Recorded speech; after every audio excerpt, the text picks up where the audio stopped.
ሰላም ጤና ይስጥልን የተከበራችሁ የፈጠነ ሚዲያ ቤተሰቦች፣ የፈጠነ ሚዲያ መረጃዎች ከሰዓት ጀምሮ ወደ እናንተ ይደርሳሉ። እንደተለመደው አብራችሁን ቆይታ አድርጉ። ላይክ፣ ሼር፣ ሰብስክራይብ ማድረጋችሁን አትርሱ።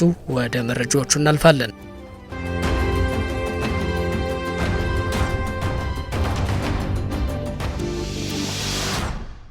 የትግራይ ዲሞክራሲያዊ ስምረት ፓርቲ የምስረታ ጉባኤውን ማካሄዱ ተገለጸ። ኢትዮጵያና ግብጽ በሀገሬ እንዲዋጉ አልፈቅድም ሲሉ የሶማሊያው ፕሬዝዳንት ተናገሩ። ለመሆኑ ሁለቱ ሀገራት የመዋጋት ሀሳብ አላቸው? ፕሬዝዳንቱ ለምን ይህን አሉ? የሚሉ ጥያቄዎች እየተነሱ ይገኛሉ። የቀይ ባህር አፋር ዲሞክራሲያዊ ድርጅት የኤርትራ መንግስት ለመገርሰስ እሰራለሁ ማለቱ ተሰማም። ከኢትዮጵያ ጋር ያለ ስምምነት የተለያዩት የ1 ቢሊዮን ዶላር አበዳሪዎች ህጋዊ አማራጭ ሊከተሉ እንደሚችሉ ተናገሩ። መረጃዎቹን በዝርዝር እናቀርባለን።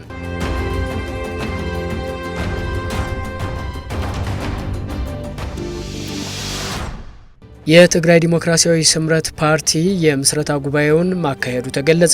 የፓርቲው አመራሮች የትግራይን ህዝብ ህልውና ለማስጠበቅ መስራት አለብን ማለታቸው ተሰምቷል። ፓርቲው እስካሁን ከ5600 በላይ አባላት መመዝገቡን ጠቅሰው አባላቱ በምስረታ ጉባኤው ላይ መሳተፍ ቢፈልጉም በጸጥታ ችግር መምጣት እንዳልቻሉ ተነግሯል። ፓርቲው የትግራይ ህዝብ በህወሀት እየደረሰበት ያለው ጫና በሰላማዊ መንገድ ለመታገል መመስረቱ የተገለጸ ሲሆን ህወሀት ከሌሎች የውጭ አካላት ጋር በመቀናጀት በክልሉ ብሎም በሀገር ሰላም ላይ አሉታዊ ተጽዕኖ እያሳደረ ይገኛል መባሉ ነው የተነገረው። ላለፉት 50 ዓመታት በላይ የኢትዮጵያ ፖለቲካ አንድ አካል የነበረው ህወሀት የትግራይን ህዝብ የፖለቲካ መጠቀሚያ ያደረገ ነው በማለት ፓርቲው ከሷል። የስምረት ፓርቲ አመራሮች የሆኑት አቶ ጌታቸው ረዳና ጀነራል ጻድቃን ህወሀትንና የትግራይን ህዝብ የካዱ ናቸው በሚል ሲከሰሱ እንደነበረ መረጃዎች ያመላክታሉ። የስምረት ፓርቲ ቢሮ በመቀሌ ከተማ እንደተዘረፈና ፓርቲው በህዝቡ ዘንድ ተቀባይነት እንዳላገኘም የቅርብ ጊዜ መረጃዎች አሳይተዋል።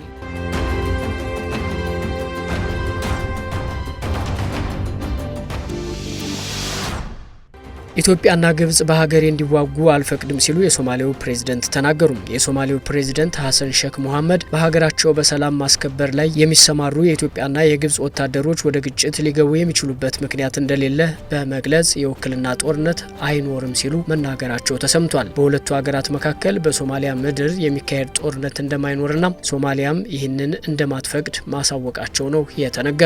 የሶማሌው ፕሬዝዳንት ሀሰን ሼክ መሐመድ ኢትዮጵያና ግብጽ በሶማሊያ ውስጥ ግጭት ውስጥ ሊገቡበት የሚችሉበት እድል የላቸውም ብለዋል። ሁለቱ ሀገራት ወደ ግጭት መግባት የሚፈልጉ ከሆነም በራሳቸው ሊዋጉ ይችላሉ። ነገር ግን በሶማሌ ምድር የሁለቱ ሀገራት ሰራዊት የሰፈሩት ቦታ ተቀራራቢ ስላልሆነም ለግጭት የሚያበቃ እድል የላቸውም ሲሉ ተናግረዋል። በግብጽና የኢትዮጵያ ወታደሮች መካከል በመቶዎች የሚቆጠሩ ኪሎ ሜትሮች ርቀት መኖሩን የገለጹት ፕሬዝዳንቱም ግብጽ ኢትዮጵያን ለመረበሽ የምትፈልግበት ምክንያት አይታየኝም፣ ኢትዮጵያም በሶማሌ የሚገኙ የግብጽ ሰላም አስከባሪ ኃይልን ለመረበሽ የምትፈልግበት ምክንያት አይታየኝም ብለዋል። የኢትዮጵያና የግብጽ ወታደሮች ሶማሊያን የጦርነት አውድማ የማድረግ የውክልና ጦርነት ማድረግ እንደማይቻል፣ ሶማሊያም ይህ በግዛቷ እንዲከናወን እንደማትፈቅድ አሳውቋል ተብሏል። ቀደም ያሉት መረጃዎች እንደሚያመላክቱት ግብጽ ኢትዮጵያን ለመተንኮስ ሶማሊያን ምርጫዋ እንዳደረገችና የጋራ የጦር ልምምድ እስከ ማድረግ እንደደረሱ ያሳያል። ይህም በመሆኑ በሁለቱ ሀገራት መካከል ግጭት እንዳይኖር ስጋቶች እንደነበሩ ነው የሚነገረው። ግብጽ በተደጋጋሚ ጠባጫሪ መግለጫዎችን እንደምታወጣና ከኢትዮጵያን በኩል የአጸፋ ምላሽ ሲሰጥ እንደነበረ የሚታወስ ነው።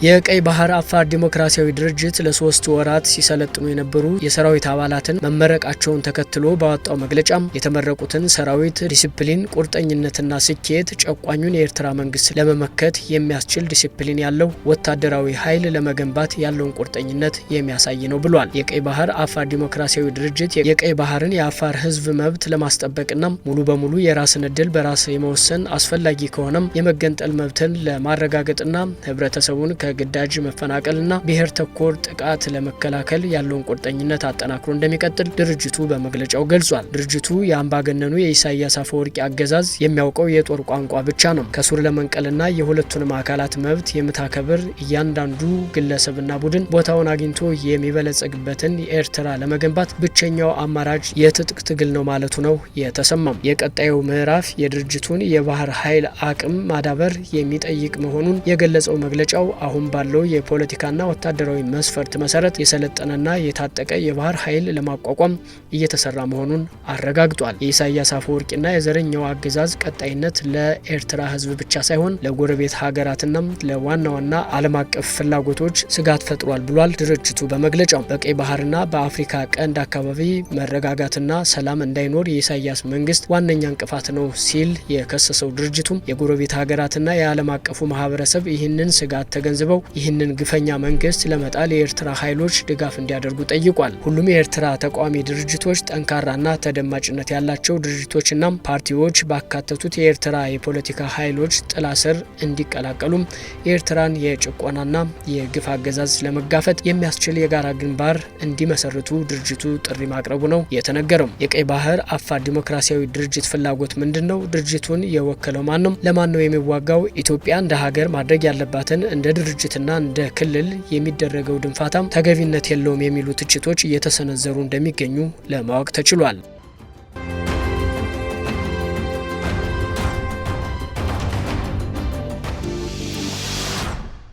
ከኢትዮጵያ ጋር ያለ ስምምነት የተለያዩት የ1 ቢሊዮን ዶላር አበዳሪዎች ህጋዊ አማራጭ ሊከተሉ እንደሚችሉ ተናገሩ። ኢትዮጵያ በጊዜው ያልከፈለችውን የ1 ቢሊዮን ዶላር ዩሮ ቦንድ በተመለከተም በገንዘብ ሚኒስቴርና በግል አበዳሪዎች ኮሚቴ መካከል ሲደረግ የነበረው ድርድር ያለ ስምምነት ተጠናቀቀ። ገንዘብ ሚኒስቴር ለቀናት በቆየው ንግግር ጉልህ መሻሻል መታየቱን ቢገልጽም የአበዳሪዎች ኮሚቴ ግን ድርድሩ ፍሬ አልባ ደረጃ ላይ በመድረሱ ህጋዊ አማራጭ ሊከተል እንደሚችል አስታውቋል። ገንዘብ ሚኒስቴር የብድሩን አከፋፈል ሁኔታ ለማስተካከል ሲካሄድ የቆየው ድርድር ያለ ስምምነት መጠናቀቁን ያስታወቀው ትናንት ማክሰኞ ጥቅምት 4 2018 ዓ.ም ባወጣው መግለጫ ነው። በፈረንሳይ ፓሪስ ከተማ የተካሄደው ድርድር ላይ የኢትዮጵያ ልዑክ ዋይት ኤንድ ኬዝ የተሰኘውን የህግ አማካሪና ላዛርድ የተባለውን የፋይናንስ አማካሪ ይዞ ቀርቧል። የቦንዱ ገዢዎችን የወከለው የአበዳሪዎች ኮሚቴም በተመሳሳይ ድርድሩ ላይ የተገኘው ከህግና የፋይናንስ አማካሪዎቹ ጋር ነው። ኢትዮጵያ በድርድሩ ወቅት ሁሉንም አበዳሪዎች በእኩልነት ለማስተናገድ በያዘችው መርህ ጸንታ እንደቀጠለች በገንዘብ ሚኒስቴር መግለጫ ላይ ሰፍሯል። ኮሚቴው በአሁኑ ሰዓት ድርድሩ